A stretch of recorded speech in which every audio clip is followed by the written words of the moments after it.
Hello, once again. This is another episode of Homeroom with Smooth. This episode number 42. I got with me Typex Thrills, KJ is dope, Free Spirited Char, and Sharetta. Why you pause when you said sis name and Sharetta?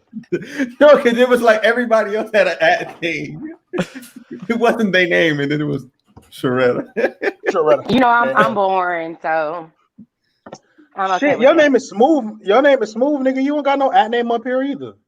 Because I the platform is me. Like literally, you go to it and boom, you go into the link tree and you see everything. Okay, Nobody the coming to ain't nobody coming to see you, Otis.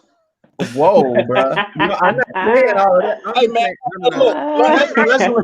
let's be. No, what I'm saying is like literally, like you can't go anywhere on the channel and not see me. It's quite apparent. I'm Smooth. Hey, let's be clear, nigga. This He said what he said. Smooth, but you Otis and I'm David Ruffin.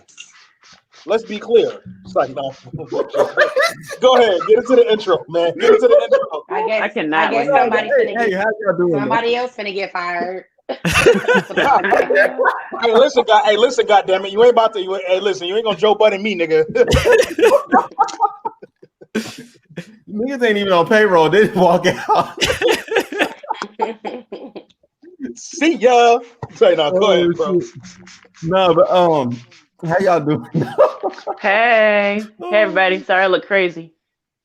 Girl, you look cute. I just did this in the 5 minutes that Byron gave me to. All right, so we got the professional up top and we got the party at the bottom. All right. This is a weekly, folks. Don't be alarmed. This is a weekly occurrence. I'm just preparing for after moves. My bad. No, prepare. I mean, I have clothes on time, so it's improvement. These streets are calling her name. She's going through these streets. Facts. Shit, I'm about to be right behind you while you playing. That oyster bar is calling my name. We about to get lit. Okay. Well, go ahead. I'm about to go to brunch. What'd you say? Say it again. What? Oh, Reddit froze. Reddit froze. Super froze. She froze. But anywho, LOL his own show. You froze. You froze. But hey, so listen, y'all. You is like your internet. You need to just like get somewhere like stationary, so your stuff works. I'm in like the back. I'm gonna go for that cricket Wi-Fi, man. I'll be trying to tell her, man. She be like, ain't got no cricket. Don't do that. Don't do that. Oop. Those are fighting words right there. He said, "Don't play me. I got Verizon." And for the people who have cricket, there's nothing wrong with it. So don't listen to KJ. Yeah, you don't gotta listen to me because you're gonna be chopped and screwed. That's why. All right, cool. So we finna get into this questionnaire. You know what I'm saying? The Typex was so graciously to pull up. All right, here we go. You and your partner have been together I'm already triggered. Go ahead. Of years. When they forget your birthday, you wait all day for them to acknowledge it, but by the next morning they still ain't said a word. Would you end the relationship? I wouldn't end it, but they would hear some words from me. They might not be alive. Exactly. I wouldn't. I don't know. I don't know if it'd be relationship ending, but yeah, we're gonna have I feel like y'all like we're gonna have some words. We gotta talk like how you with me, and depending on how they respond when I bring it up is gonna depend if I stay in a relationship or not. Yeah. You'll have a lot of making up to do for sure. But I couldn't be too hard on them because not even gonna lie, my best friend of over 10 years, she forgot my birthday year before last. So sometimes people just have moments. That's a bit different, man. No, like this is the person you in love with. You can have real life stuff going on, you know what I'm saying, and forget some shit like that. But as a significant other, you have like an obligation to that person to be like, so does happy my best birthday, friend. You know what I'm saying? Do a little something. Like your friend, yes, but not my friend. Not my friend. My soulmate and best friend form. She is like, we're like this. So it's the same scenario. It's your pop-up on your phone. Okay. So this has actually happened to me. Oh. Of course it did. Okay. Ooh, Yeah, damn. man. Let's see what I don't- KJ's Of course face. it did. Let's see the submission. Okay, so what Came happened? for you. No, I mean like he be having bad luck with stuff like this. I didn't mean it in a negative way. Oh. I'm So what like, happened? damn. Excuse the hell out of you. No. So I was in a relationship with a chick, and I was just like, this is like college, like, and she thought my birthday was like 2 days after my actual birthday. And How long have y'all been together? A year. We've been together for about a year. We was, whatever. But yeah, Okay. whatever. A year. Year, whatever. It doesn't really matter. I mean, I remember her birthday because she drilled it down my throat. I said my birthday a few times, and we was friends on Facebook. That should be good enough. Like, if you paying attention to your partner, you should know. But I mean, go ahead. What's the next question? Did y'all break up over that? No, we ain't break up over that. We broke up over something else. Okay. 89%. Okay. He said, moving on. Okay, so you and your partner haven't really been having much sex recently. When you sit down to talk about it, they say that they want to experiment and ask if you'd be happy to open the relationship for a trial period. Would you end the relationship? Hell motherfucking yeah. Yep. Done. But that means you've already been trialing, period, and you're like, oh, exactly. I'm gonna go out there, and so stay out there. You're just trying to make it acceptable for yourself. That's all that is. Right. You want a one-way ticket to the street? I got you. Here's your bus pass. I release you. Go be with the streets. Anything you can do, I can do better. I can fuck with this better than you. That's all I'm gonna say. KJ be cracking me up.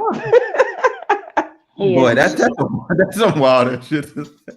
Hey man, look, man. If she asked me for a motherfucking hall pass, bro, I'm gonna just go out. I'm gonna just fuck other bitches and come home. Like, I mean, I'm sorry. I don't mean to say bitches, but if she said that, like, she's probably already done it, and then she's waiting for to give me the green light, and then she's just gonna retroactive be like, oh yeah, so we agreed to this on the 16th, but on like the 14th and the 15th, when we was in the pre-discussion phase, I had did it like twice. So I was just waiting for the go ahead. Like, nah, fuck that. Oh nah, see me, I'm like evil. Like, I'm gonna fuck that one friend that you don't like.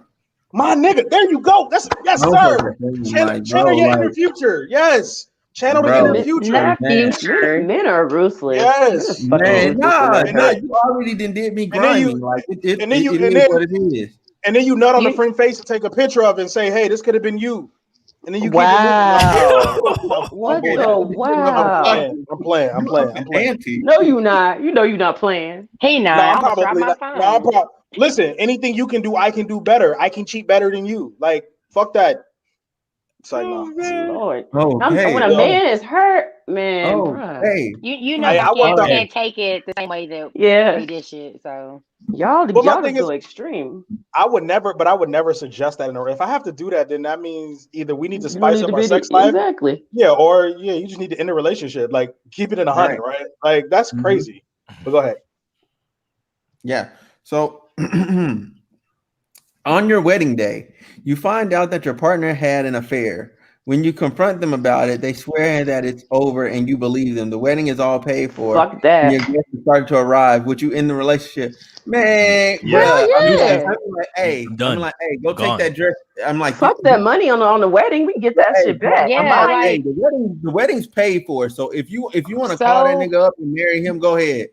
Like, money is not everything, but yeah, no. I'm not about to enter a marriage unhappy and depressed just because I don't want to waste money on a wedding. Fuck that. Right. Or just because I want to see it through. Yeah. No, they just showed you their true colors. Facts. And the fact that you didn't find out until then. Yeah. That's so selfish. That's so fucking selfish. AJ.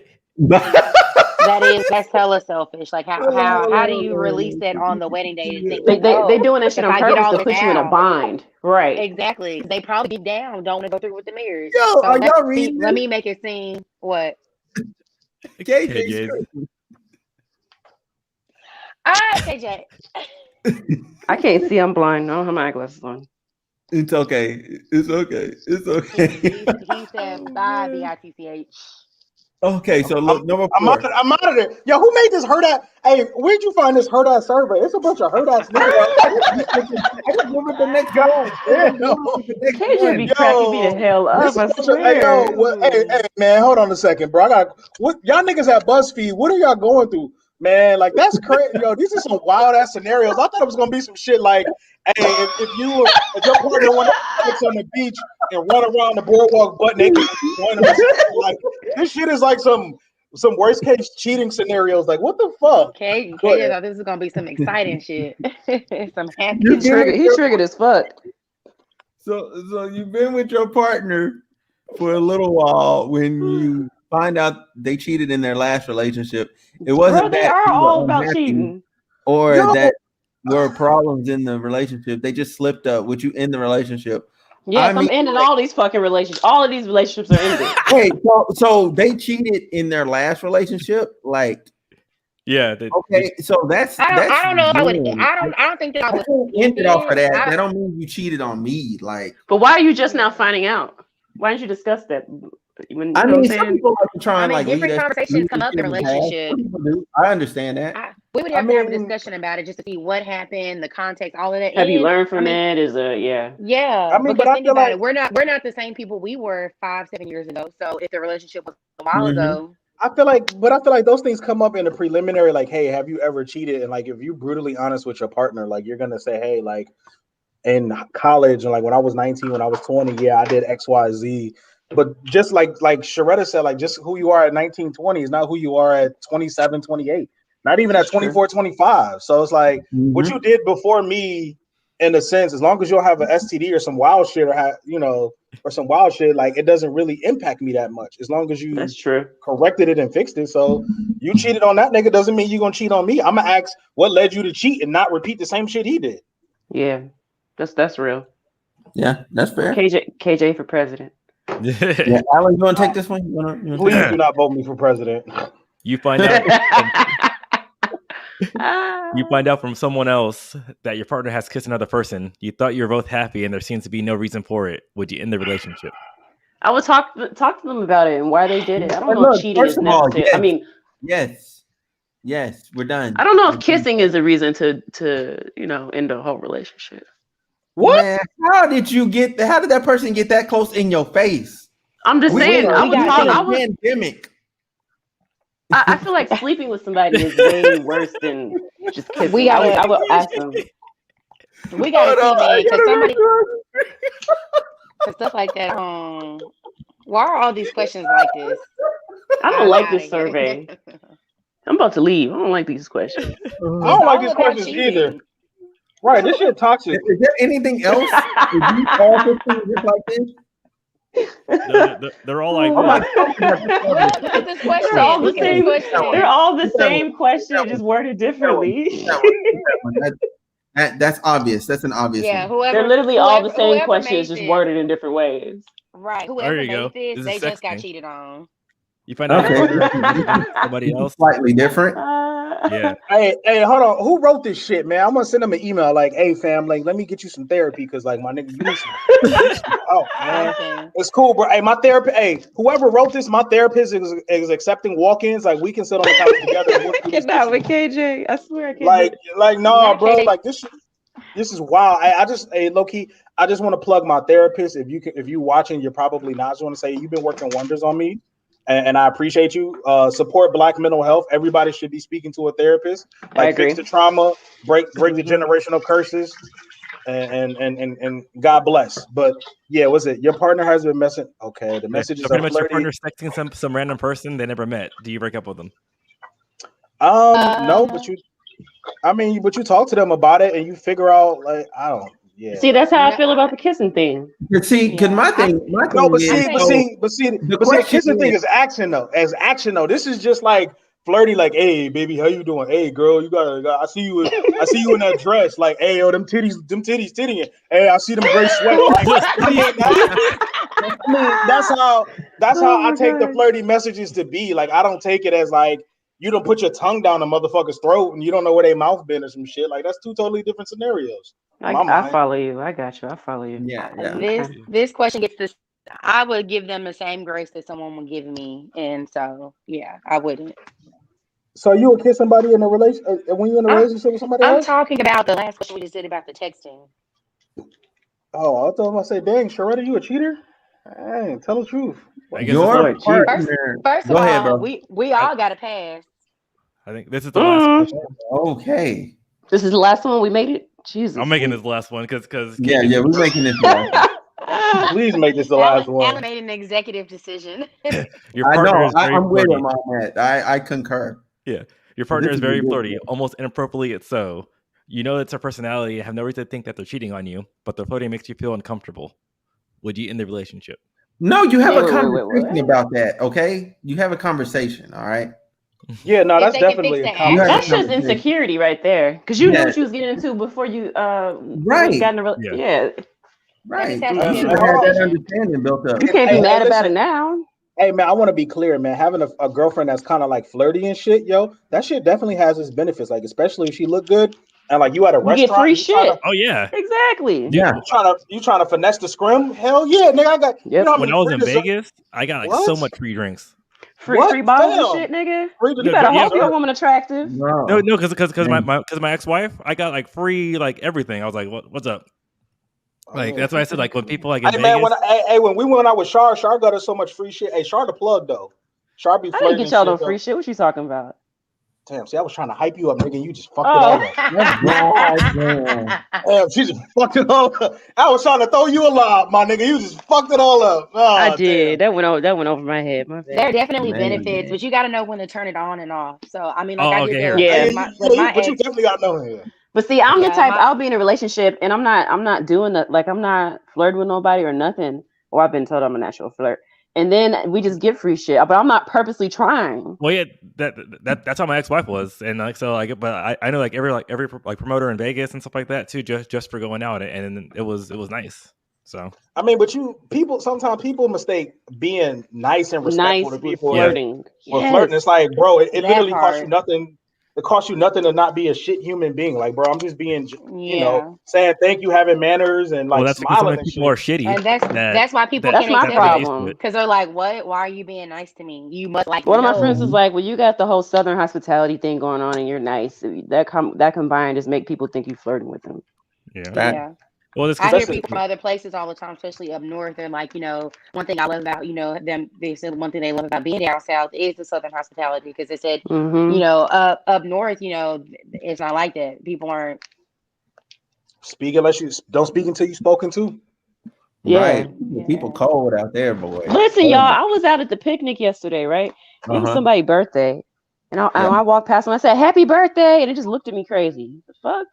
Rude ass. Yeah, see, that's sweet up here in the south. That part. If you'd have wished me a happy birthday, it wouldn't have been like that. I appreciate that, KJ. It's good to know people like you exist. All right, so listen. I accept all birthday cash apps. Oh my god! Hey. in my cash app. All right. So we're gonna get into the main topic of today.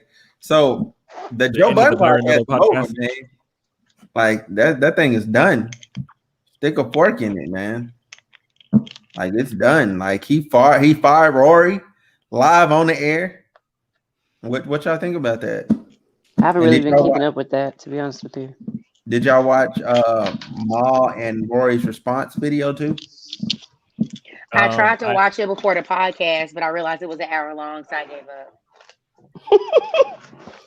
Be honest. That's fair. I watched a bulk majority of it, but I was like half asleep. But I mean, I feel like the blame. Can y'all update me on what exactly is going on? I haven't really been keeping up with this. You can do the update. I'll stop. Okay, so basically, here's what happened. So Rory and Mal have a percentage-based contract with Joe Budden or whatever, right? Okay. They've been asking him since 2019 to show them the accounting so they can make sure their percentage is correct. That he would not give them the accounting. Therefore, he said that they was ending the podcast because they wanted more money. They didn't necessarily want more money. They wanted what was theirs by the contract that you gave them and you signed as well. If you didn't want that, then you shouldn't assign that as the business owner. Joe. Right. So they just wanted proof. Yes. Yes. Just look, the contract said quarterly accounting. Quarterly. They got no accounting. And when they did get accounting, it was an Excel spreadsheet. And somebody put what the spreadsheet looked like up online. And my God, like that was atrocious. Like it was literally Excel that said Spotify, podcast, a number, whatever, a number, YouTube, a number. And then it said percentage, 90% Joe, 8% to Ian, and then 1% for but I don't know if that is the real number, but that's the Excel spreadsheet though. That's what it looked like in their email, which was kind of wild. But anyway, Rory and Maul dropped a response video after Joe was like just clowning them, and he said Maul was disloyal, whatever, but he was mad disrespectful the last episode to them. Me personally.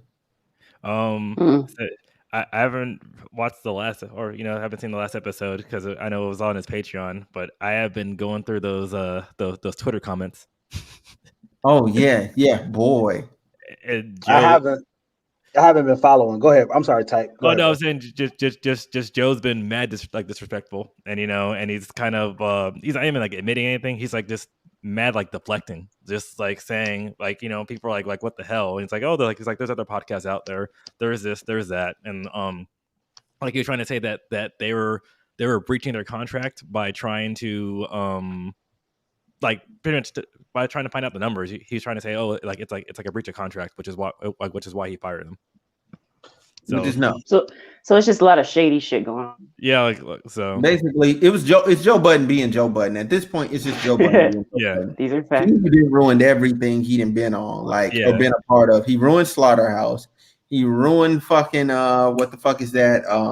Everyday Struggle. Then he turned around and ruined the state of the culture. Then he turned around and ruined his own podcast. Well, twice, because remember, because he got mad at Spotify and tried to pull up a Spotify. Yeah, twice.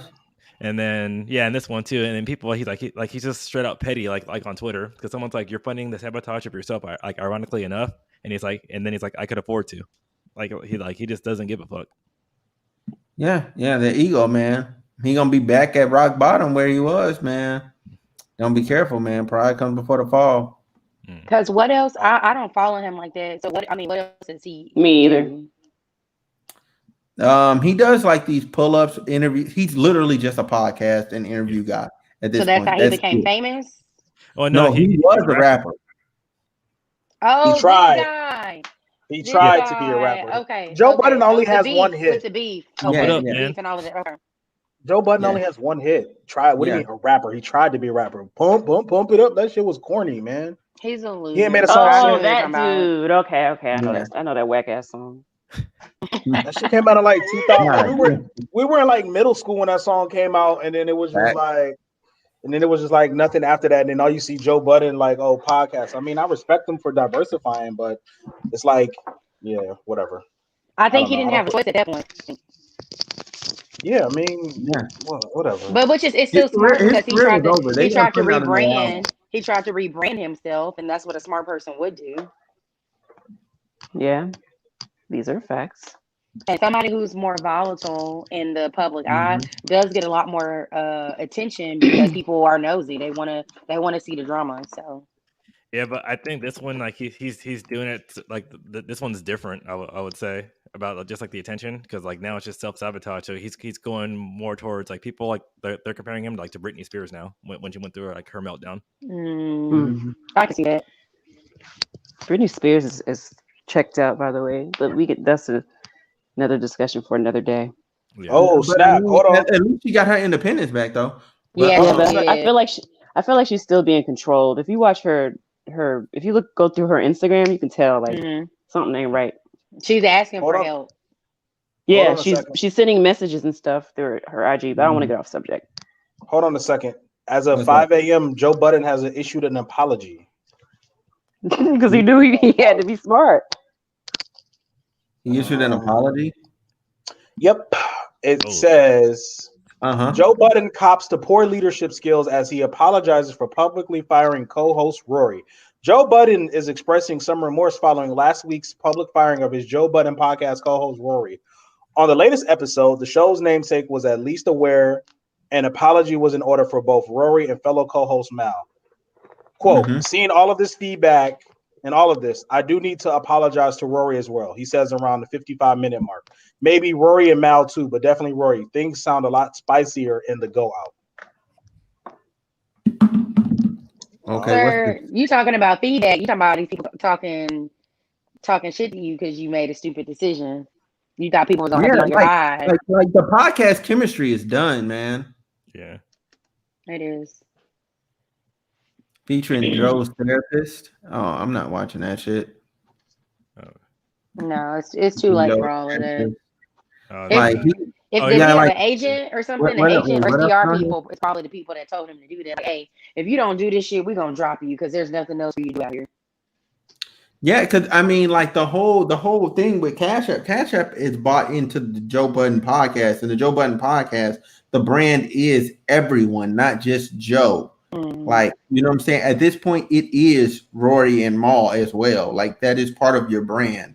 And now you've literally shot your brand in the foot. And then you got, you know what I'm saying? Like, who the hell you gonna replace them with? Like, that nigga did not think that shit through. Academics. Nah. That wouldn't even be the same thing. He's gonna lose hella people. He's gonna lose hella people. Yeah. I mean, granted, he's gonna gain some academics following. Cool, I guess. You know what I'm saying? But them niggas, they just chat niggas. Like, academics following is like some weird ass niggas, bro. Like, that's just weird. Like, his whole fan base is weird, man. All them radio jockey fan base niggas is weird. Academics, DJ Vlad, Charlemagne, all them niggas is fucking weirdos, and they be talking shit till they get ran up on by some real niggas, man. That shit is, them niggas is corny. And niggas be taking this shit for gospel, and I'm like, yeah, okay. Right. But go ahead. I don't know. What's the next? It seems like he's in damage control right now, because I guess he like you said, he realized that people like weren't on his side. Yeah. Even if he says, oh, I can afford it, you thought you could afford it until your accountant showed you how the stocks and how it's affecting the people that have invested, and probably all that stuff was going down and what's projected for you to lose in the long run. Now he's like, oh, maybe I can't afford it. No, and they probably got him for breach of contract too, because you're like you're ending it off of what, you know? Yeah. That's really, he caused his own breach of contract. Like, and now it's done. Like, it's a done deal. Like, you fired your co-host. Like, you moron. Like, dude's a moron. Like, it's stupid. Like, if you're gonna do that type of stuff, man, you ride that contract out to the end and say, hey, we not redoing this no more. You know what I'm saying? And you quietly hire you somebody else to replace that person, and you replace that person. If that's what you're gonna do, you need to be tactful and strategic. But Joe don't have that. He don't have tact. He's just like, fuck it. It's like what KJ said, because he thinks he attributes his rap career to his success, but like, we all remember one song he might have two, but and that's why he retired. He was like, so 2 songs like in 11 years, Yeah, and right. And then he said, what did he say that last episode that might mess me up? He said, man, I don't owe my friends respect. I'm like, whoa, what? I'm like, these your boys. Like, outside of the pod, these are actually your boys. You don't owe them respect? You bugging. That don't make any sense, because in order for you to put your people on when you have already had respect for them in the first place, because what other reason besides like respect and loyalty to the people that's been there for you would you have to put them on? So that kind of sound like cap to me. Because he just using them like we said, he showed his true colors, and he thinks he's above everybody. So yeah, man, it's over with. He donezo. He killed himself. You know what I'm saying? Niggas capping. It's all right. He said there's other podcasts out there. Social media suicide. Come up, guys. Other podcasts out there. Like, he tried to start a network and he shot his own. Like, here's the part that fucks me up the most. Like, he tried to start a network. His other podcast that he has with the girls, like, it's doing some numbers, but it's not doing enough to support itself. You know what I'm saying? It's really not doing enough to support itself. not like unless they had them on like a lower percentage, because like the Joe Budden podcast, it averages like at least 250 to 500K in like a week, 250 to 500K, depending on the topic. If they have a really good topic, they're gonna go over it. Like they had Kevin Samuels on there. Like that one went to like 2.7 million in a week, right? That guy. But then you have their podcast, and their podcast is like in a week averaging between 2.2 thousand and you have 5,000. Like I'm not the smartest person in the world, but I know like that ain't covering itself. It is not paying for itself. Studio time, none of that. Like I ain't the best number magician for YouTube, but I know that's not covering itself for all expenses. I think the problem is too is that unfortunately with the pandemic also, and with these new sustainability stuff, where people they realize that they don't need all the studio stuff like that too. Like the rich got richer, especially like in California. Like the rich got hella rich because they're able to cut a lot of costs while still making a profit. And I think he probably saw that too and said, "Hey, I don't need to do the studio. I don't need to do this. I don't need to do that, and I can still make money." And he got ahead of himself too. Yeah. But yeah, but that's talking about right there too, because people were trying to call him out. No, it's time for it to stop being given thought. Okay, bye. Being given thought. There are millions of podcasts. People will survive. Yeah, that man bugging. He over there sick. That's what that tweet sound like. He over there sick. He got that bottle of Henny, and he just taking it to the face right now. What's the next topic? Yeah, all I'm just saying is that he's giving us our shot now, so it's time for us to rise. You know, there's millions of podcasts out, so it could be us now. Yeah. Time for us to rise. We got KJ. That's all we need. Hey, listen, man. I do not use me as a subject matter expert on none of this shit. I am just here so I don't get fined. But you keep the podcast spicy. So I'll tell you, we got your personality. That's what we need, man. Right. That's what I said. Oh, look at him blushing. Listen, man, I'm just happy to bring something tangible. Here you go. Right. So we got topic 2. Go. All right, so we'll head into that one. Kind of where we're talking about how the rich are getting richer. Why are Americans not going back to work? Yes. Why do y'all feel Americans are not going back to work? Can I? Oh, go ahead. Go. No, go ahead. Okay. All right. Boom. So I'm gonna break it down. It's a very simple equation. They're getting paid more money to sit on their ass, and essentially what's happening here is that the world slowed down last year, albeit some for good and some for bad. But people are realizing that the system that we're in, with the society and the system that we're in, which is capitalism, it is not for the betterment of everybody. It's only the betterment of the 1%. And if you look historically, wages have not risen since the 1970s. I can't cite what year off the top of my head, but I want to say maybe like 1973, 74.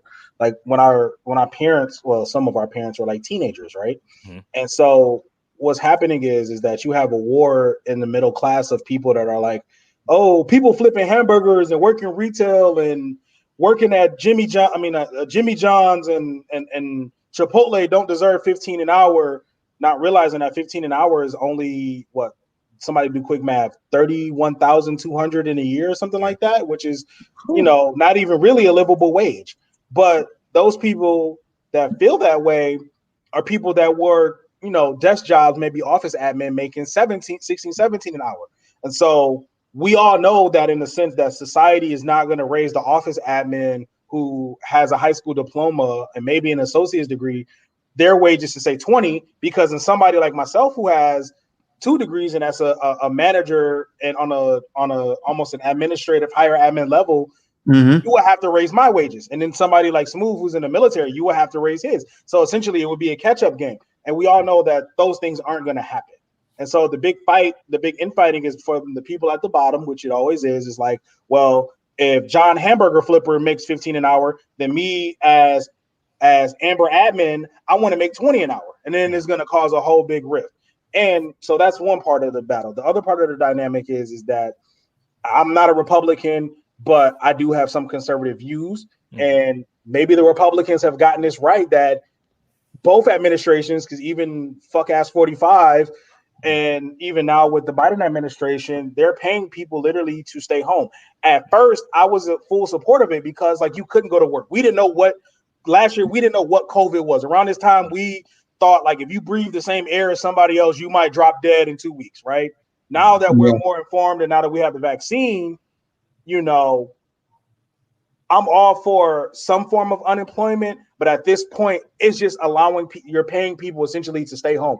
And so literally, I have friends in certain cities that say, look, I have to go to the post office to pick up my mail because mail carriers in my area who are getting paid $22 an hour with shift differential, they're finding it hard to find people to work and stay on because they realize that they have to do the work and it's easier for them to stay home and get paid more on unemployment than it is for them to work an 8, 10, 12-hour shift. Right. Right. So I will agree with you on some aspects, but then at the same time, like with the mail carrier thing, it's like they also like you have to look at the previous administration. They also fired some mail carriers.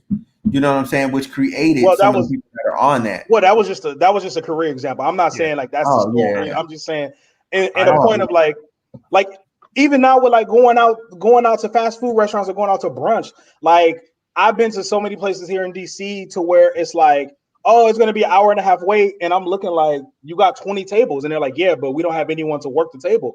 Yeah. And I'm like, are y'all hiring? And they're like, yeah. And then I'm like, okay, like have you posted like, and then you see the flyer on the internet, and it's like servers, bussers, barbacks, waitress, hostesses. But people realize like it's no point in going back into those. $3. What is it? What does a server make? What $4.50 an hour? Three change. Yeah, there's no point in doing that. Relying on tips of people who may not have the money because the virus impacted them. When I could just sit at home and make that plus the extra whatever is it $300-400 and try to find something a little bit better, or just ride it out and save and do whatever I've been doing. Which means so my point is like that means like because this is the free market. This is the free market. This is capitalism. That means wages must catch up. You must pay people. That's literally where they're at. No, but the problem is, and I'll say with that, like they might not have to do 15, but you can do like 10. But right now, there's no incentive for these corporations to go and pay people, and that's what I was saying too. No, because that's the problem in California. The reason why we're supposed to get another state stimulus check, and the reason why California was doing the state stimulus checks as well, is because the rich people got fucking richer.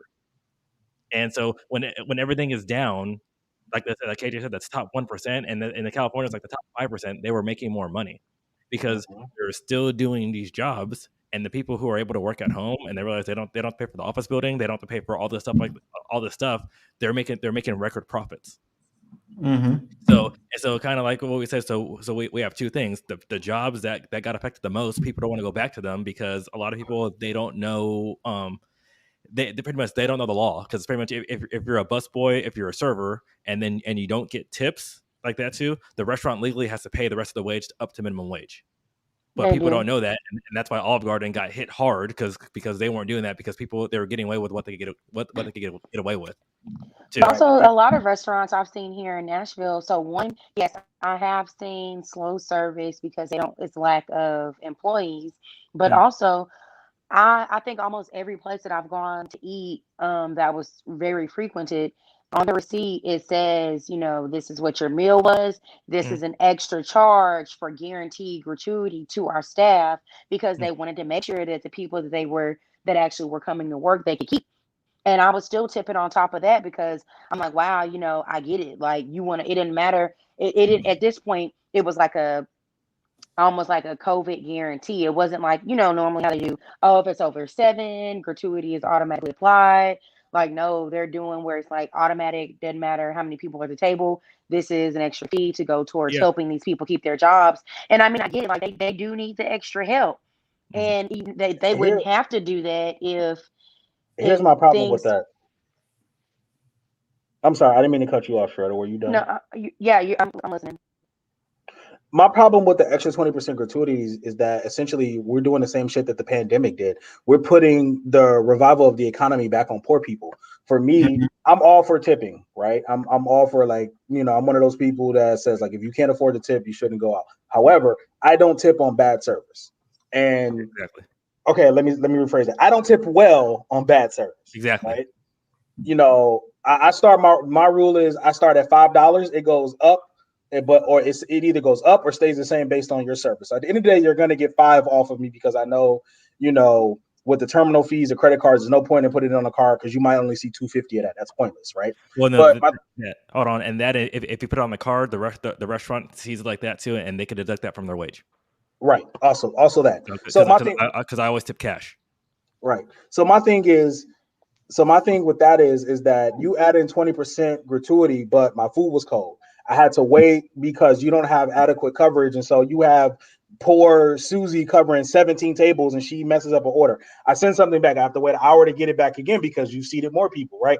It's not on her, but at the end of the day, the service to me is not 20% worthy, right? And my thing is, right. And which could have been solved if the owners, like you said, like I think you said at Typex, is like if they weren't so greedy and they weren't trying to skate by and they were doing things by the book and say, hey, we might lose a little bit of profit, but in the long run, we're going to gain because we're going to have quality service. We're going to be known for that. We're going to be known for paying our people decent wages. So people are going to want to work for us, and then people are going to want to eat, and we're going to have a line wrapped around the building. So we can't lose with that. But they're trying to short. But they don't have a reason to do that though. Well, the lines are still around the corner, especially. No, but I'll put it this way: if they add because right now they're adding 20%. For service, right? That's like you go into Target and they're adding 10% because the guy's putting stuff back on the shelf. It's like we don't pay that guy as well, and they don't add that on top of the sales tax. Right. And that's essentially what they're doing. But I see that differently because that guy at Target is already getting a minimum wage no matter what. Server. No, but that's what I'm saying. So we're saying the restaurants need to raise their wages. No. The thing legally, if you go there and give someone a 0 tip like that too, and they get 0 tips like that too, the restaurant legally has to pay minimum wage. And that's the thing that a lot of people. No, I understand. I was a server. I understand that. Yeah, but the thing is, a lot of people don't do that. So then they go like what KJ said too. I'm tipping you, and that's when we're bailing the restaurants out of them not doing what they need to do because they're just saying, hey, these people get tips, and then these people get tips. So now we're gonna be like, oh, okay, we're not gonna do it. It's kind of like Byron with his job right now because if they know that this podcast takes off and he gets money, right? It's like his job saying, well, we know you get money off of this, so all the money you get off of this, we're taking this out of your yearly salary, and it's just not right. I'm not saying that it is. I'm not saying that it is right. What I'm saying is that it's not going to change. So it's as people who have gone through hard times in life, no, we can't fix everything in America, but I'm gonna do what I can to make sure this person has gas to get home. Anything that I can help with, because even though I may not have a lot, I have more than enough. And you just have to help other people out. Our government is always going to, I'm almost say they're going to always be like this. But like you said, there is no incentive. Nobody right now that is getting rich has a reason to want to sacrifice what they're already getting. Well, it's if they had a good heart, they would. So real quick. So it's not that businesses need an incentive. Like, you literally have to make the penalty you close. Literally, that's it. Your penalty is you close. You have no workers, you close. That's it. So now your business is done. So you're at a crossroads. Do I pay people or not? If I decide not to pay people, cool. That means, guess what? My restaurant is done. My business is done, and I need to go find a job. I'm gonna tell you what's gonna end up happening, and y'all watch this. This is what's gonna end up happening because I agree. I see both sides, and I see what Sharetta is saying. So what's gonna end up happening is this, right? The moratorium on this extended unemployment, if you will, the extra that goes on top. I don't know the amount. I think it's $300 a week or whatever it is. Yeah. Once the moratorium on that runs out in September, they're not gonna renew it, right? So then what's gonna happen is you're gonna find a lot of people that have been used for the last year the last year, last year and some change that have been living off this extra are going to find themselves not being able to maintain a standard of living. And they're going to have to make a tough decision. Do I go back into the workforce where the wages are the same, or do I ride out unemployment, for the remainder of the time and then pray something is available at a higher rate when I come back in?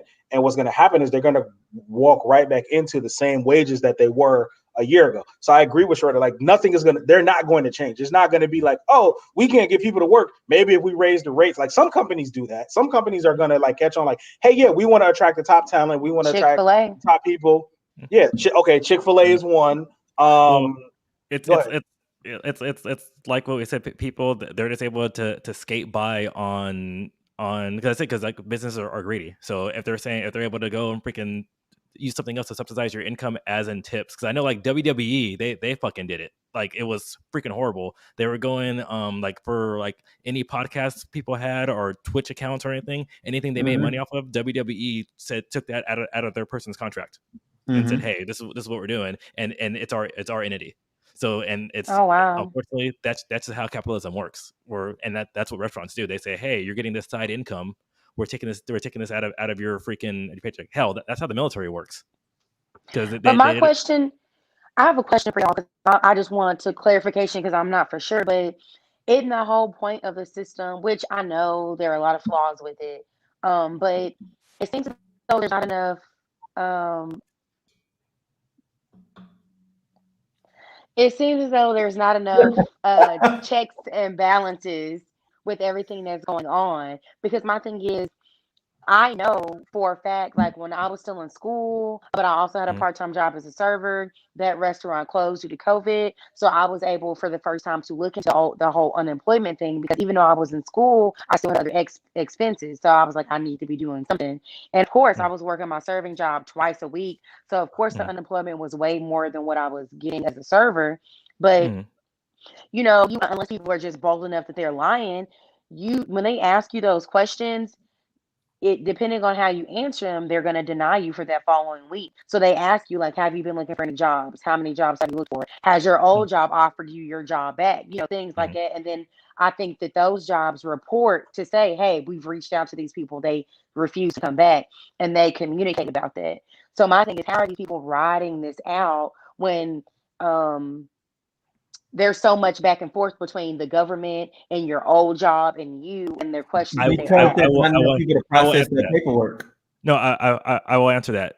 There is not. Because I will say, because my job, I did the Department of State, and they were doing passports and everything. And for the longest time, a lot of them were not going back to work. So they were paying them to stay at home like that too. And the problem is too with the last administration too, especially with the Department of State, Department of Labor, a lot of those jobs, because they had a big hiring freeze, so they were already undermanned. And then they stopped hiring, and they stopped hiring new people. And then the hiring freeze never really ended, and then we went into COVID. So kind of like how we hear it all the time about social services and kids not getting checked up on. It's the same premise. So what they do is for the unemployment thing, at least out in California, you go ahead and you write down, and literally all you need to do is write down three places that you applied for a job.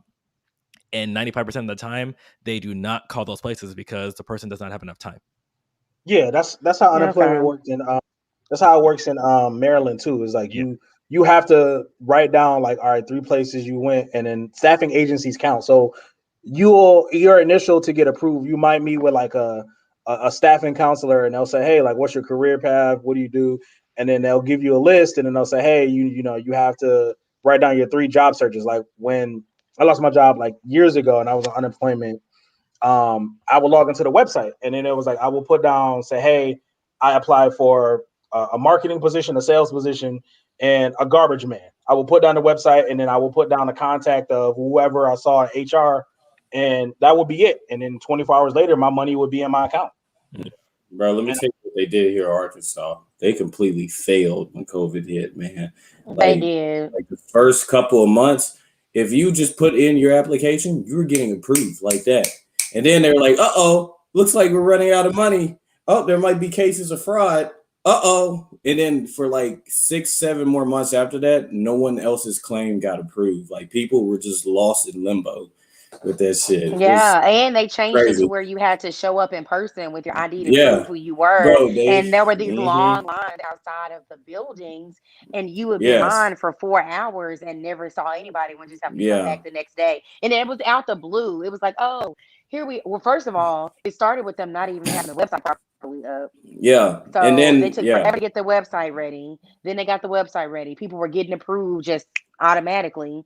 Then, like he said, they were like, oh, wow, this is a lot of people. Let's tighten this up. Here, you need to show up in person with your ID in the middle of the day and prove that you are who you say you are. It doesn't matter if you don't have transportation or not. You're not. You know, it's crazy, bro. They couldn't even, of course, they couldn't admit that they had an issue. Like, they tried to blame the people. Like, everyone had their paperwork in, and then they were like, oh, the reason the claims are taking so long to process because people haven't come showing their ID or something. And there's people who were like, I've come 3 times already. What are you talking about?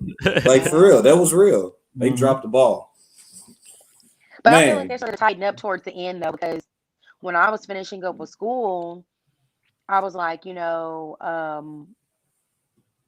I was, getting prepared to move for my job. And I was like, well, let me, put in my last bit of paperwork for this so I can be done with it.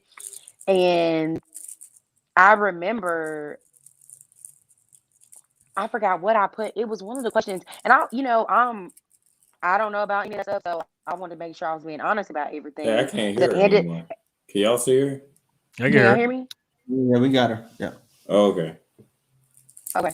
But I was like, at the end of the day, let me make sure I'm being honest about all this because I don't want to be somebody in some type of lawsuit or dealing with some type of fraud with the government 5 years down the road when they get through all this paperwork. But I remember talking to a lady on the phone and I said, hey, I didn't get my claim. And she said, oh, well, you said on here that I said yes to something about I looked for a job or got a job, but I didn't start until October. And so she was like, oh, what you should have did was, so basically she was telling me I should have just lied. And it makes no sense that it just doesn't make any sense to me that that's how you have to go about it just to get assistance that was already due to you in the first place. So it was stupid the way they went about it. And she was like, well, you could appeal it. And I was like, okay. And thankfully I have really good supportive parents. So they helped me with my move. But if it wasn't for that, I don't even know how I made it to Nashville to even start my job. Yeah. COVID has pointed out the failures of our government systems and how outdated they are. And they need to be updated. Immediately. Good luck. Like, come on, they need to do all this shit through the computer. There was no reason that they needed to tell people in Arkansas they needed to show up in person, show their ID. They did that because they didn't know what else to tell people because their shit was failing. Their system was crashing on a daily. That was going to buy them some time. But also, it's like, oh, so all the CDC guidelines went out the window because you needed to show up in person? Okay. It was literally crashing daily. That's not exaggeration. It was every day. Yeah. Damn, that's crazy. Arkansas still owe me money, motherfucker. Well, let's move on to a more positive subject. Yeah. Nice to be join us, Kev. Yeah, I was out and about and I messed around and fell asleep and I woke up and saw what time it is. I said, oh shit. I came in here as quick as I can. You bold. Yeah. I'm being honest, man. I took a nap. I said, damn. Oh. So the next topic, please. Yes. So what goals do you have for yourself for the rest of the year? Let's start with Kev because Kev was the last one. Yeah, man. Yeah. I want to be a happier person. That's what we're gonna do, man. We're gonna be happy people. And just happy every day. Happy people happy people, they got problems just like everybody else, but you don't never see it on them. It don't ever rub off on people, they're not toxic to people around them, Let's be happy people. I think that's going to be key. I think unhappy people make bad people. Maybe bad people just need to be happier, so we should help them. Oh, God. What about you, Retta? I'm waiting for this world of peace right here. My audio cut out again. Damn it. What is going on? Wait. I can hear you now. We can hear. My speakers cut out and I can't hear y'all. Yeah. Gotcha. What did you say, Alan? I was waiting for Retta's, her personal goals for herself. Oh yeah. So, actually, one of my goals right now is honestly to be still. They say, be still and let God. I'm a mover. I always feel like there's something I should be achieving or accomplishing or thinking about what's next. And I know that sometimes you have to just be still and let things happen how they're supposed to happen. So one of my goals is to learn how to be still. And then another goal of mine is to, now that I am in a stable career and environment, to just I want to have as much as my debt, minus student loans, paid off by the end of the year. So like I'll be done paying on my car in August, and I have a couple of things I need to pay off, and I just want to start preparing, because even though I don't see myself buying a house next year, I see myself within the next 4 years getting one. And I know that that's something that you have to start preparing for early. Nice. Good. That's what's up. Good shit. Got that business mind going, getting that life right. Oh, also, I know when we talked about stocks, and I finally bought my first stock like 3 or 4 weeks ago. And I've had an account. Yeah. I've had an account for like 2 years, but I was just too nervous to start. So it always starts with one. It always starts with one. You gotta start with one. Yeah. That whole environment is just down. So whatever you bought, just hold on to it. It'll go up eventually. Yes. I'm learning patience. I'm learning from the mistakes of my friends that did pull out too early because they've been in talks longer than me. So, I mean, I get on there and check it, but I don't freak out. I'm just like, all right, let me just. You've seen their progression over the past 5 years. This is temporary. Just right. Hey, listen, I just want to say, in certain situations, there's nothing wrong with pulling out early.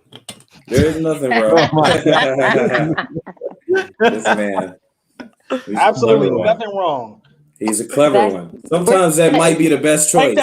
Take that how you want it. We're going to make that the lesson. Choice, huh? We're going to make that the lesson of the day for the podcast. Oh, what about you, KJ? What are goals you have? All right, so I keep my shit close to the vest, but I fuck with y'all. So I'm actually in the process of trying to buy a condo or a townhouse. So okay. I got pre-approved last week. Congratulations. So let's hope I can find some grants and some programs that'll help me with these closing costs, and might have to get an OnlyFans to find the rest. But do it. I support it. Listen, I'm gonna start selling feet pics. They seem to be all the rage. Hey, go ahead. No, I won't buy no feet pics for me, but if you start an OnlyFans, I'll support you. I got you. Hey, Sharetta, there you go. Sharetta, a real one. She said she's about to do OnlyFans. No, I'm good. I agree with Kev to be more happier. And then also with Sharetta, just be patient. Like I sincerely, as much shit as I talk, I do desire to be in a serious relationship with a black woman. Emphasis on black woman. So, just being patient and letting it come versus trying to force a round peg into a square hole. So Facts. Force a round peg into a square hole. I like that. Right? My friend? I say for the rest of this year, I want to expand photography, honestly, because I've been doing a bunch of moving, pretty much planes, coasters, and everything. I think when I worked for Disney for that weekend, just getting more candid pictures of people. I actually kind of want to expand and do that. Maybe more portraits and stuff. Get another lens for that. Also want to be more involved with the communities too. So whether it's mentoring, helping people out, or just being involved, with that positive affirmation for others. And of course, be more involved, with your podcast and your Discord and everything too. So I know I've kind of been letting that slip a little bit lately, because I've actually finally got on the Discord yesterday and actually went through it. And I've been on it. Finally.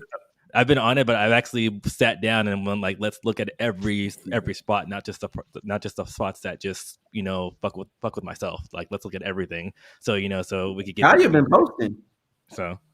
Yeah, we need to build that out. So I definitely want to have that community involvement as well too, because kind of like what Kev said in KJ and everything, and and Retta too. Patience, because not everything's gonna take off right away, but do my part.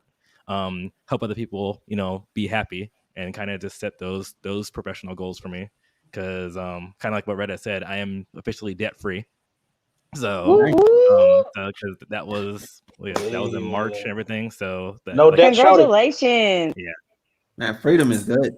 So, so just slowly, just slowly want to, be better, and then give back to the community, give back to people as well too. So I got high expectations for myself, and hopefully I can meet them. Nice. All right, so I guess it's my goals. Well, one is to not be a Joe Budden. All right, like I don't want to not appreciate people that have fucked with me thus far on my journey. That's one. That's off the rip. Two, just be more like I've tried to like be more like accepting and inclusive. I do still want to like bring more people in, so just like not being so like, I guess like overly protective of like the space, because there's some people like they've wanted to come on, I'm just kind of like no, like, you know what I'm saying? But I mean, I could kind of like try and like finagle them in here somehow, maybe not on the pod, but like on something else, like well, there's nothing wrong with protecting your space and your creation. There's nothing wrong with that. So you can still have some discernment about it. So I don't think that you're doing it for the wrong reasons. Right. True. I definitely want to get like all my business stuff in order. I got like I got the business cards already like ready to be made. I just need to call the lady. Like after this, I'm sending her a message on Messenger to her business account, and then I'm paying her, and then I'll have the business cards for Miami and wherever else I go. They're gonna have a QR code on there on the front and on the back that you scan it and it just pulls the website straight up. It's gonna have like the Instagram and all that. It's gonna have all the names, but it's just really one name, just Homeroom with Smooth. So that's not too bad. I'm trying to think what else I really want to do. I guess no, I'm not gonna say that, because that'd be a well, it wouldn't be a lie, it'd be a stretch. Like I was gonna say like KJ, oh yeah, you know what I'm saying? Like I'm really looking forward to settling down. Like, nah, I'm just looking forward to like actually like enjoying someone's company, and then I'll work on that other part. Like actually like enjoy, because I have a we bad know what habit. that means. No, it's not. No, it's not that. It's not what it means. It's not what it sounds like. Like, no, I just want to actually like take my time and actually like enjoy someone's company. You know what I'm saying? Not like look at it as like, okay, this needs to be, you know what I'm saying, something, and something has to come out of it, and I need to like drive this car and make this happen. Like, no, just relax and just kind of just let it be what it is, you know what I'm saying? Like accepting what comes to me, instead of just being all like, oh, I'm doing this, you know what I'm saying? Because I get very hard-headed. Like I don't listen. Like I'm doing this and that's it. Like I don't second guess or none of that. I just do what I do. So yeah, being slightly less stubborn in some areas. Yeah.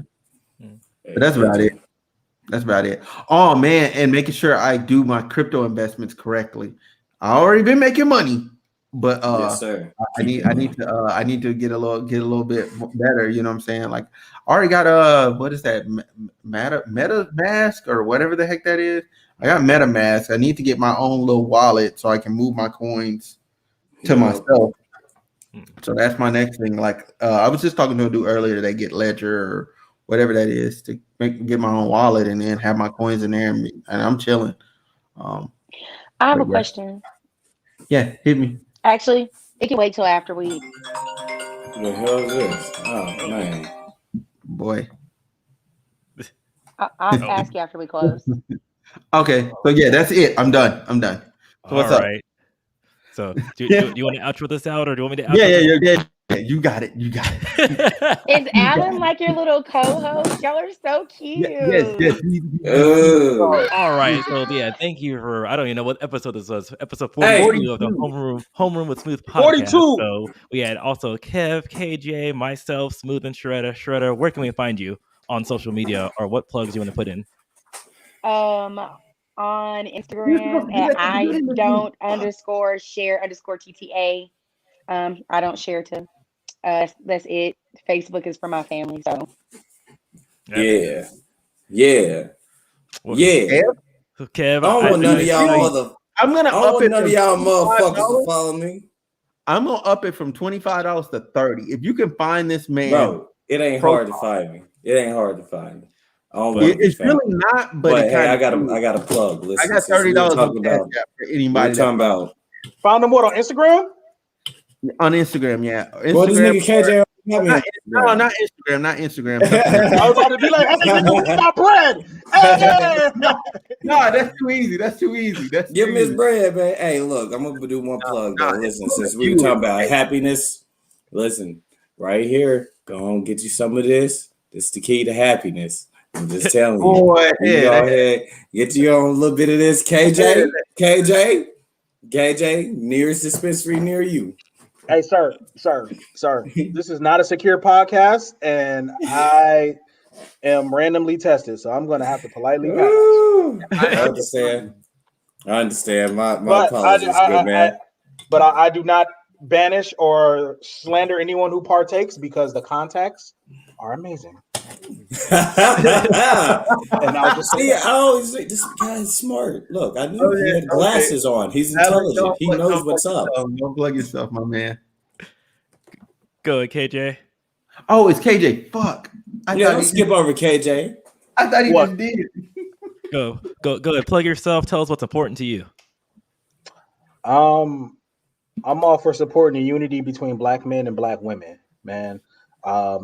Really, it's a lot of shit going on right now between us and our communities and shit. And we need to bring back black love because these white people don't give a fuck about us. And, for my brothers, try to find a way to greet and compliment a black woman. Black women, when you see a brother on the street, smile at him and tell him that he's important. Amen. I agree with Bro, that. Listen, we want to feel safe, just as y'all want to feel important and respected and needed. And I'm not, y'all are cool people, but I'm just saying, like, that is something that I experienced this year where I was not safe. And my bad, y'all. It's important. My bad. I seen a fat ass out my window. My apologies. I knew it, bruh. My bad. After you just got done saying what you said. Wow. Listen. Some of the most genuine shit. In all seriousness, showed his real side. No, in all seriousness, did you smile at her? She was walking the opposite direction. I was being a little creepo, and I was looking out my window where, So, but yeah, no, it was. Hey, man. I had to appreciate it. My black sisters with the buns, like, I appreciate you. Buns. Yeah, tons of buns. Okay, yeah, it gotta be the right. That's why Sharetta got the look at Sharetta face though. Like, I look at her.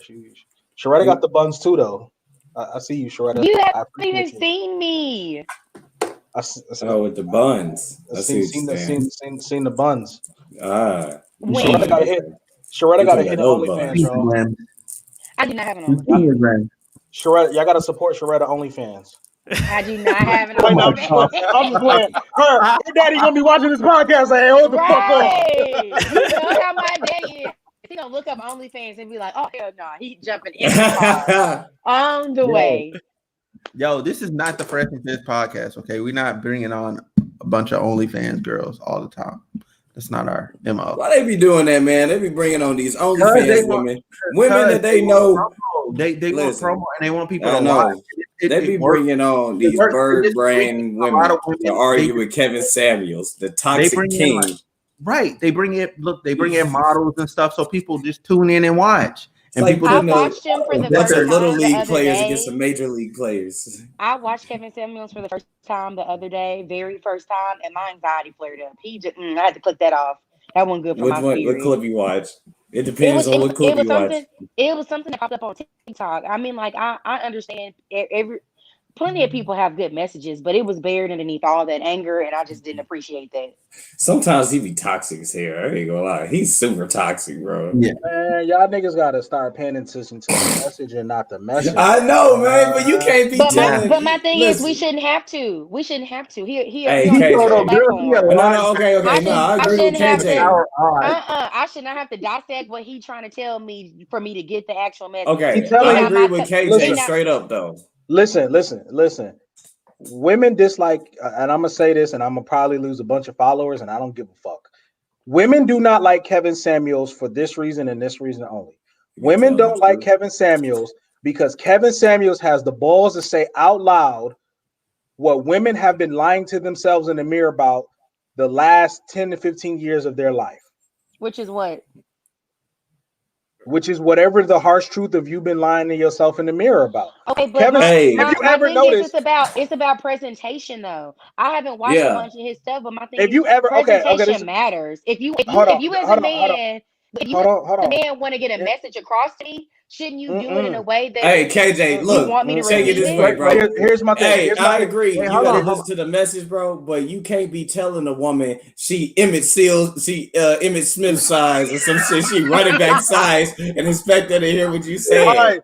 You ain't have to say all that, man. Okay, here's my thing. Right? That goes both ways, though. Hear me out for a second, right? Why? Oh, this is what I challenge you to do this, Sharetta. Watch a full-length, like a 20, like the little 7-8 minute clip of Kevin Samuels. Like it's gonna be some bullshit because it's gonna be with someone chopped and screwed to fit whatever narrative they're trying to sell you on. I challenge you to watch 1 20-minute. I'll send you one 20-minute clip of the beginning of the phone call to how the call progresses, and then you'll see the little spicy clip in the middle, right? But one thing I can say about Brother Kev, the Godfather, is that at the end of the day, these women call him. He does not reach out to these women. That's first. Second thing is that I've challenged myself to not listen to his responses, right? Fuck what he talking about. I listen to the bullshit that some of these women call in on and what they want. And I'm listening to it and I'm just like, in what world does this logically make sense in your own mind? Like there was a woman, and I know we got to wrap this shit up. There was a woman that called in. She's 44 with 4 kids by 4 different men. Yeah. And she was saying that, Kev, I don't want a high value man, but I want a man that, is of high quality and, that wants to be with me, that wants to love me, and that wants to date me. Kev asked her, he said, ma'am, I understand what you want and I feel it, but it might be too late for you. If you're able to find that, that's great, and I salute you. But I highly doubt that you're going to be able to find the caliber of man that you just described to me, and I forgot her description. At 44 years old, with the baggage that you come with, the baggage being the children, and also the 4 different men. When there's a woman who's half your age and has absolutely none of that. So then she got mad and she got, well, Kev, I'm a good woman. I cook, I clean, I bring stability, this and that. Kev asked her one question. So if your son walked in the room right now and said, Ma, I'm this age and I'm about to date a woman with 4 kids by 4 different men, what would you tell him? She got silent. Because in her mind now, it makes sense that the bullshit that I'm coming with doesn't even make sense for me to tell on somebody else. Kev, at the end of the day, he's like, look, like, you got to make sure the shit is logical in your own mind before you go out and to try to apply the logic to your logic to the real world. And that's what pisses off a lot of women, because then they have to analyze that, hey, the bullshit that I just said is really some bullshit. And I have to actually think about the bullshit that I spit. And then they get mad and then they try to shame him. They call him gay. They try to insult him and say, oh, you bitter, you're angry. Then they try to make him feel guilty. Oh, well, what would your mom say? What does your ex-wife say? And then when that doesn't work, then they need to talk over him and they start yelling. And that's when he gets belligerent and he calls them running backs or shit like that. But if you ever watch if you ever watch Kevin's shit, he gives them the energy that they give to him first. This man said, your voice makes my dick soft. Bro, he said that. Hey, bro. Yeah. How you gonna expect to get the message across when you saying shit like that? No. I will watch a full video and check it out. No. So here's the question. The woman said, and then we'll have Alan give his That's piece. funny as hell. And I'll do my piece and then we'll close. But so the woman has said, does that? Because it was asking about it was basically women asking about high value men, right? That's what they were calling in asking about, and the one woman was like, does a high value man that you're describing come with good dick? And he was just like, and he just threw her into the gulag. He got her off the call. He threw her in the gulag because he was like, "Are you effing serious?" He said, "Look at what this woman looked like. Look at her. Her voice makes my dick soft." And I was like, "Yo, that's wild." But at the same time, she was bullshit. She was at least maybe 47 talking like that. I didn't expect that from a 47-year-old woman. I'm just gonna keep it a band. At 47, that definitely goes both ways. I mean, I get what y'all saying, because if it is really like that, then I'll be able to see it, and y'all know I'm fair, so I'll be able to agree and come back and say yeah. Retta. But I do still feel like presentation is important, man. If you want me to hear something that you're saying, you can't. If you're telling me if I'm not making sense, it's gonna be easier for you to say to me what you're saying doesn't sound logical versus you saying you sound real stupid right now, because the person is gonna shut down. But he does start off very nice. Okay, so here's my thing. If he does, I'll see that when I watch here's my thing though, right? Two things, right? I want to challenge. I want to make a question and comment. Here's two things, right? You have no problem with voicing what you want and how you want to receive it as a woman, right? And every man on this panel will gladly agree with you. Yeah, okay, that's cool. But what about the way we want to take things, and we want them delivered in a softer tone? And what I mean by that is this, right? You have your preferences of what you desire in a partner, right? And women that are very boisterous and that are very vocal. And if you don't, I can gladly scroll through one of the dating apps I'm on and read some of the fuckery that I come across of where you have women that'll be, oh, I want them 6 feet and up. I want a man who come with no kids, come with a job, come with something of substance, come with passion, come with energy, bring something tangible to the table. I saw somebody said he must like Trump. I was like, shit.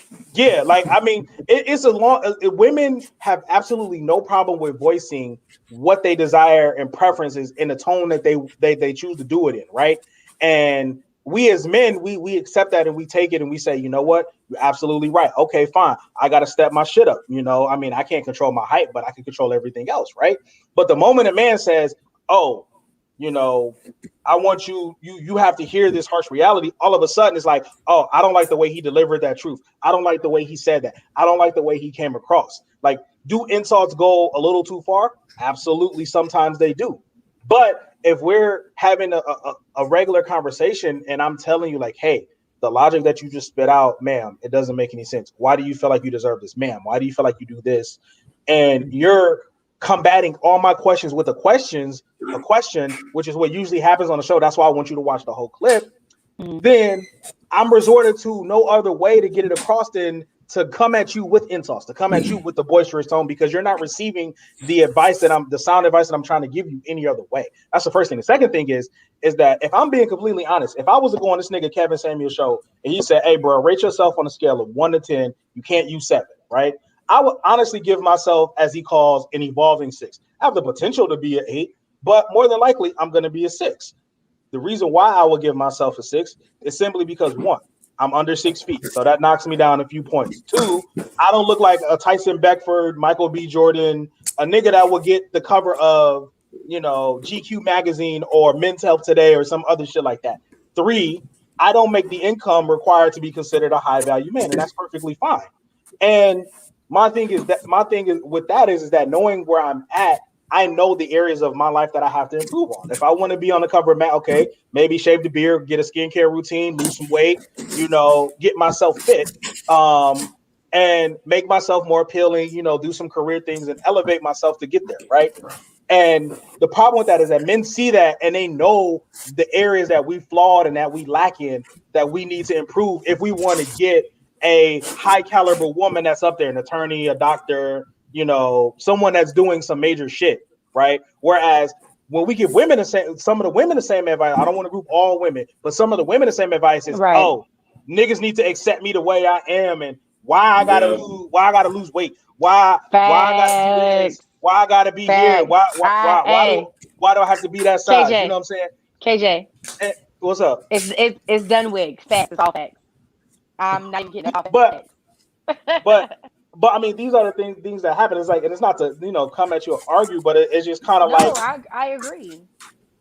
And well, I'm telling you, man. So you really don't dislike Kevin the way you think you do. You just gotta watch one of his full clips. No, I'm just saying. I was just speaking to the emotional response I got seeing just that part of the clip. So that's why I was saying I'd never seen him or even heard him speak before until I watched that small clip. But I do want to watch a full video just to see what he is talking about. But, I mean, you're right. Like, I mean, we feel as though, and I think a lot of that too is rooted in past issues that we've gone through, because if you look at how a son and a daughter are both raised, I honestly feels like it stems from that. My brother got a lot of leeway growing up, and I see that a lot with our black men. The moms are softer on them, and I'm not trying to group all together, but in most cases they are softer on them because the world is harsher on them, and therefore a mother wants to love and give their son a lot of different leeway with that. But then you take your daughters, and mothers are very hard on their daughters, and I feel like that is what keeps us from being able to be soft with you all. My mom was hard on me. So I turn around and I'm going to tell you what I like and what I don't like, and what I want and what I don't want, the same way that I was raised to perceive it for myself. You need to understand what I'm saying, because everybody was hard on me my whole life. I had to be twice as good because I'm a woman and I'm black and I blah, blah, blah, blah, blah, this, and that. And I feel like that's where it stemmed from. So I feel like it doesn't actually have anything to do with you yourself, but what we've seen. And then you all are saying, man, like, why you can't just say it in a softer way? Like, my mom was able to relay this information to me, or, whoop de whoop whoop. And we see it as, oh, I mean, I shouldn't have to tell it to you like that. You should just be able to understand it like this. And that's where I feel like that's where that disconnection comes from. Because I had to learn that in my last relationship. He would tell me one little thing and I would be like, oh, wow, I'm hurt. I'm dramatic. I'm falling out. I'm crying. And, then I go to tell him something and I'm going off. You need to do blah, blah, blah, blah, blah. I don't care what you feel like. And that was something I had to identify that was unhealthy. And that's why I agree with you. And I'm not going to lie. The inner side of me is still like, oh, I hate that you got to agree with this nigga. But it's the truth. It's the truth. I hate that I'm agreeing with you right now, but it is the truth. It is what it is. It's the truth is truth. You feel me? And it's like, like with your whole statement you just made, I definitely agree with you. I think there's definitely a difference in how sons are raised. Let's just talk about single parents. Like, and Kev talked about this shit also, and many other people, how sons are raised by single mothers versus how they raise their daughters.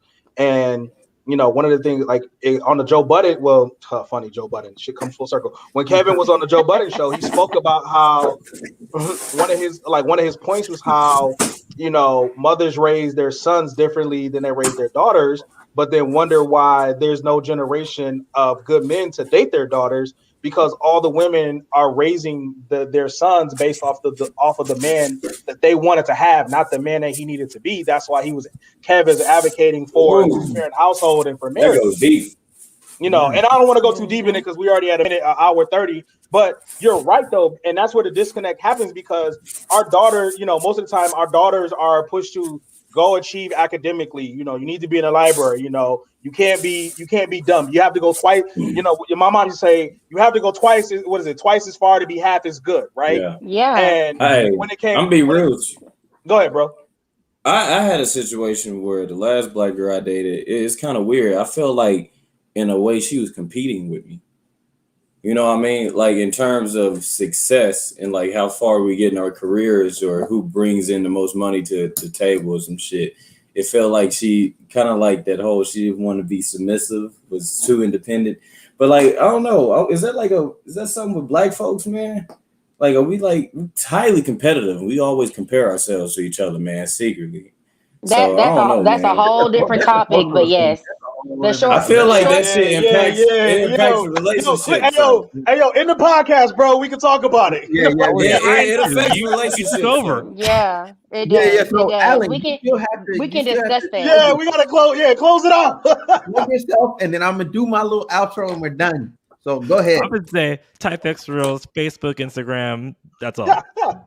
All right, look, I'm Smooth. This has been episode 42 of the Homeroom with Smooth podcast. I thank you for watching. Go follow me on every freaking social you can because I exist there. All right, peace. We out. Bro.